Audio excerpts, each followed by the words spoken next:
Hi friends, welcome back to Ramya Rithvik cooking channel. ನಾನಿವತ್ತು mutton sukka ಮಾಡ್ತಾಯಿದ್ದೀನಿ. ಇದಕ್ಕೆ 3/4 kg ಅಷ್ಟು ಮಟನನ್ನು ನಾನು ತೊಗೊಂಡಿದ್ದೀನಿ. ಇವಾಗ ಮೊದಲಿಗೆ ಒಂದು ಕುಕ್ಕರ್ನ ಇಟ್ಕೊಂಡು ಅದನ್ನು ಕಾಯೋದಕ್ಕೆ ಇಟ್ಟಿದ್ದೀನಿ. ಅದು ಕಾಯ್ದಾದ್ಮೇಲೆ ಒಂದು 3/4 kg ಅಷ್ಟು ಮಟನ್ನ ಕುಕ್ಕರ್ಗೆ ಹಾಕ್ಕೊಳ್ತಾ ಇದ್ದೀನಿ.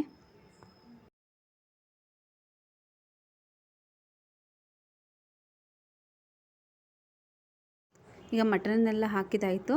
ಇವಾಗ ಚೆನ್ನಾಗಿ ಒಂದು ಮಿಕ್ಸ್ ಮಾಡಿ ಹಾಗೆ ಬೇಯೋದಕ್ಕೆ ಬಿಟ್ಟಿದ್ದೀನಿ. ಈಗ ಇದಕ್ಕೆ 1 ಸ್ಪೂನ್ ಉಪ್ಪನ್ನ ಕಲ್ಲುಪ್ಪನ್ನ ಸೇರಿಸ್ಕೊತಾ ಇದ್ದೀನಿ. ಹಾಗೆ ಮುಚ್ಚಳ ಮುಚ್ಚಿ ಬೇಯಕ್ಕೆ ಇಟ್ಟಿದ್ದೀನಿ. ಅದು ಹಾಗೆ ಬೇಯ್ತಿರಲಿ ಅಷ್ಟರಲ್ಲಿ ಮಸಾಲೆನ ರೆಡಿ ಮಾಡ್ಕೊಳ್ಳೋಣ.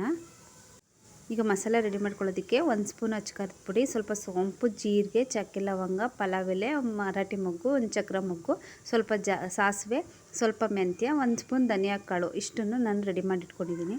ಇದನ್ನೆಲ್ಲ ಹುರಿದು ಇವಾಗ ನಾನು ಒಂದು ಪ್ಲೇಟಲ್ಲಿ ಹಾಕಿಟ್ಕೊಂಡಿದ್ದೀನಿ. ಅದ್ರ ಜೊತೆ ಒಂದು ಸ್ವಲ್ಪ ತೆಂಗಿನಕಾಯಿನೂ ಹುರಿದು ಎತ್ತಿಟ್ಕೊಂಡಿದ್ದೀನಿ.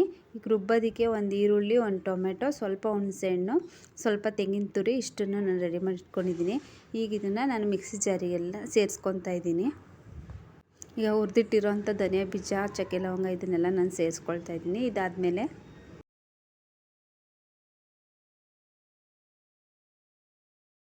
ಇದಷ್ಟನ್ನೇ ಪೌಡ್ರ್ ಮಾಡಿ ಒಂದು ಬೌಲಲ್ಲಿ ಎತ್ತಿಟ್ಕೊಳ್ತಾ ಇದ್ದೀನಿ.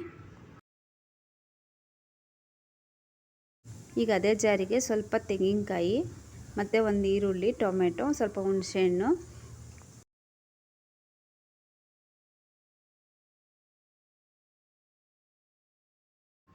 ಸ್ವಲ್ಪ ಪುದೀನ, ಸ್ವಲ್ಪ ಕೊತ್ತಂಬರಿ ಸೊಪ್ಪು,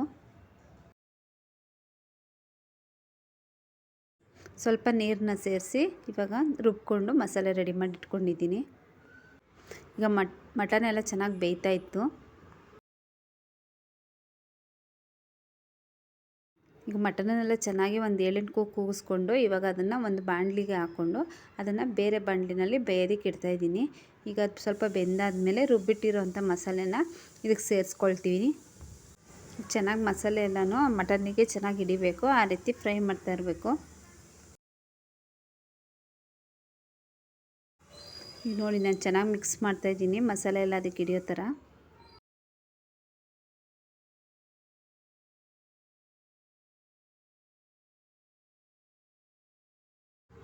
ಈಗ ಅದು ಚೆನ್ನಾಗಿ ಕುದಿ ಬರ್ತಾ ಇರುವಾಗ ನಾನು ಆವಾಗಲೇ ಮಿಕ್ಸಿನಲ್ಲಿ ಪುಡಿ ಮಾಡಿ ಇಟ್ಕೊಂಡಿದ್ನಲ್ಲ, ಆ ಮಿಕ್ಸರ್ನ ಹಾಕ್ಕೊಳ್ತಾ ಇದ್ದೀನಿ. 1-1.5 ಸ್ಪೂನ್ ಹಾಕ್ಕೊತಾ ಇದ್ದೀನಿ.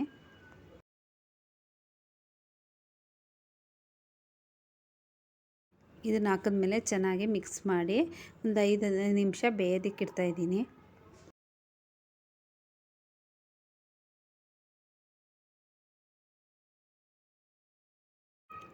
ಇದು ಹಾಗೆ ಬೇಯ್ತಾ ಇರಲಿ. ಇವಾಗ ಮುಚ್ಚಳ ಮುಚ್ಚಿ ಬೇಯೋದಕ್ಕೆ ಬಿಟ್ಟಿದ್ದೀನಿ.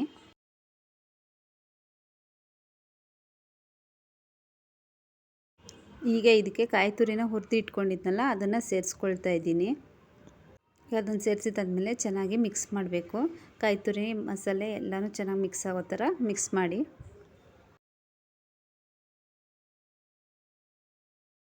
ಅದು ಬೇಯ್ತಾ ಬೇಯ್ತಾ ಸ್ವಲ್ಪ ತಿಕ್ನೆಸ್ ಬರುತ್ತೆ, ಅಂದರೆ ಸ್ವಲ್ಪ ಗಟ್ಟಿಯಾಗುತ್ತೆ, ಅಲ್ಲಿವರೆಗೂ ಬೇಯಿಸ್ತಾ ಇರಿ. ಈಗ ಸಿಂಪಲ್ಲಾಗಿ ಮಟನ್ ಸುಕ್ಕ ರೆಡಿ. ಚಪಾತಿ, ಅನ್ನ, ರೊಟ್ಟಿ ಯಾವುದ್ರ ಜೊತೆ ಬೇಕಾದರೂ ರೆಡಿ ಟು ಸರ್ವ್.